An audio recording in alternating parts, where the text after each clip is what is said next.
Hello दोस्तों, मेरा नाम है कुंदन पांडे और मैं आप सभी का आपके इस new YouTube channel direct selling पे स्वागत करता हूँ। डायरेक्ट सेलिंग एक्चुअली क्या है, इसी के ऊपर मैं आने वाले वीडियो में आप लोगों को बताऊँगा और डायरेक्ट सेलिंग में क्या होता है और कौन सी बातों के ध्यान में रखते हुए हमें डायरेक्ट सेलिंग कंपनियों को सेलेक्ट करना है। मेरा ये चैनल बनाने का एक ही मोटो है कि मैं डायरेक्ट सेलिंग के ऊपर लोगों को अच्छी रिव्यू दे सकूं और उनको सिखा सकूं अपने एक्सपीरियंस के द्वारा।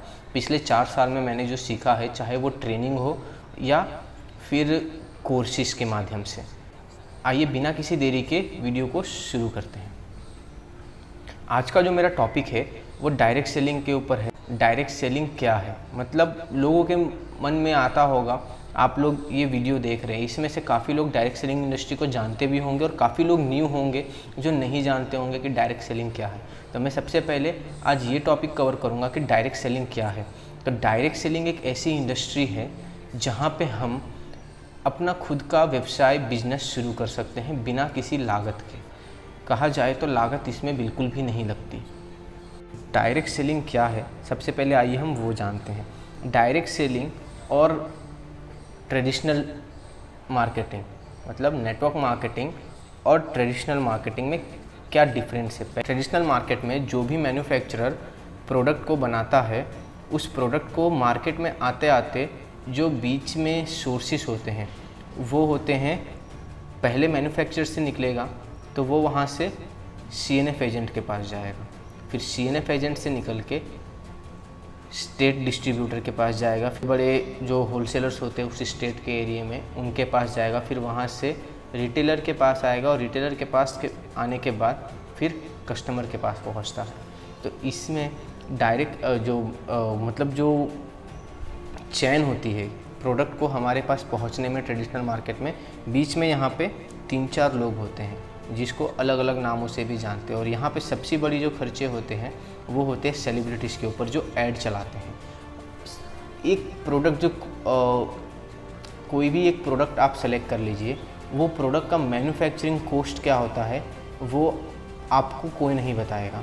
मैं आपको बताता हूँ कि मैन्युफैक्चरिंग जो कॉस्ट होता है वो मात्र 30% होता है। जो भी प्रोडक्ट का MRP होता है उससे 30% मैन्युफैक्चरिंग कॉस्ट होता है। तो आप ही बताइए कि जो अगर मैं एक प्रोडक्ट सेलेक्ट करता हूँ, जैसे एक पेन हो गया, 10 रुपीज़ की एक पेन है, उसका 30% कॉस्ट में मतलब वो बनता है।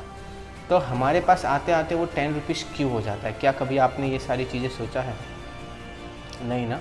मैं आपको बताता हूँ, क्योंकि जब वो प्रोसेस में होता है, वहाँ से निकलने के बाद डायरेक्ट सेलिंग में तो वहाँ पे वो 30% में वो मैन्युफैक्चरिंग की कॉस्ट सब कुछ आ जाती है। लाइट बिल हो गया, लेबर चार्जेस हो गए, वर्कर के पेमेंट हो गए, जो भी मेंटेनेंस वगैरह है वो सारी चीज़ 30% में ही आ जाते हैं। वहाँ से निकलने के बाद जब वो CNF एजेंट के पास जाता है तो CNF एजेंट अपना कमीशन रख के फिर आगे होलसेलर को पास करता है और होलसेलर अपना कमीशन रख के आगे रिटेलर को पास करता है। इन बीच में एक सबसे मेन रोल आता है, वो है सेलिब्रिटी।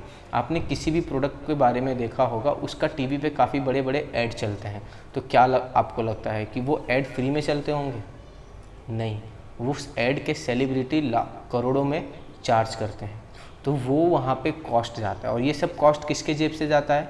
मैन्युफैक्चरिंग तो नहीं देता। ये सब कॉस्ट हमारे यानी जो कस्टमर्स होते हैं उनके जेब से जाता है। हमारे पास वो प्रोडक्ट आते आते 100% में हो जाता है। अब जानते हैं कि डायरेक्ट सेलिंग क्या वर्क करता है। डायरेक्ट सेलिंग भी मैन्युफैक्चरिंग जो करता है प्रोडक्ट, उसकी भी कॉस्ट 30% ही होती है। बट यहाँ पे एक डिफरेंट ये होता है कि जो पिछले ट्रेडिशनल मार्केटिंग में हमने देखा कि बीच में जो एजेंट्स होते हैं वो यहाँ डायरेक्ट सेलिंग इंडस्ट्री में हटा दिए जाते हैं। ना ही यहाँ पे सेलिब्रिटी होता है प्रमोट करने के लिए प्रोडक्ट को, ना ही यहाँ पे होलसेलर होता है, ना ही यहाँ पे डिस्ट्रीब्यूटर होता है, ना ही यहाँ पे सप्लायर होता है, ना ही यहाँ पे CNF एजेंट होता है, ना ही यहाँ पे रिटेलर होता है।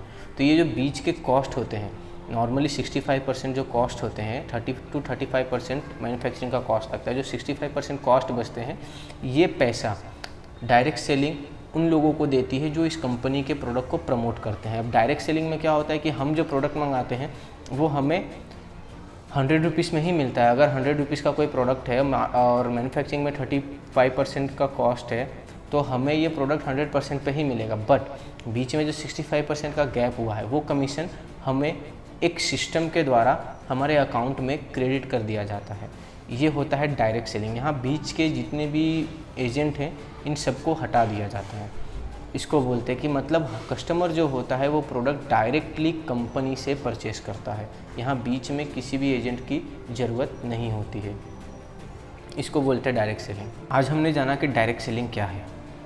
अगले वीडियो में मैं आपको बताऊंगा कि डायरेक्ट सेलिंग वर्क कैसे करता है और इसमें हमें क्या करना होता है। तो अगले वीडियो के लिए वेट करें, और अगर मैंने आपको जो भी बताया है वो आपको पसंद आए तो इस चैनल को सब्सक्राइब करें, और जितने भी डायरेक्ट सेलिंग के डिस्ट्रीब्यूटर हैं और जो नए लोग इस इंडस्ट्री में जुड़ना चाहते हैं उन लोगों तक ये वीडियो पहुंचाएं, शेयर करें और कमेंट करके मुझे बताएं कि मैंने जो आपको बताया वो आपको कैसा लगा, क्या ये सही है या गलत है। थैंक यू सो मच, मिलते हैं अगले वीडियो।